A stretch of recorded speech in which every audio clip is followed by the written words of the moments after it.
welcome to my channel Megha Pihu. So today's topic is about data types in Python.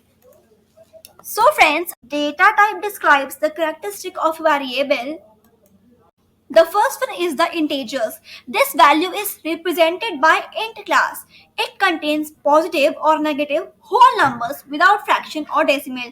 In Python, there is no limit how long an integer value can be.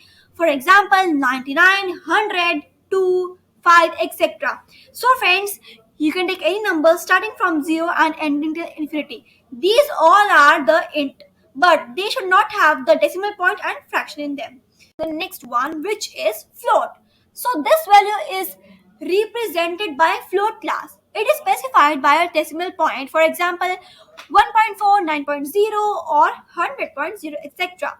So these any number can be a float, but it should be having a decimal point in it. So friends, a string. It is an ordered sequence of characters. It is represented by a string class. For example, hello 167 and etc. The main point which you have to keep in your mind is that in string, the number or alphabet or a word or writing, it should come under the double quotes. It should come inside the double quotes, because even a number in inverted commas will be considered as a string, and special characters like hashtag multiply, this will be also considered as a string if it will be inside the inverted commas. Now let's go to the next one, which is Boolean.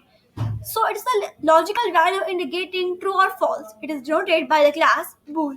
It tells us whether the statement is true or false.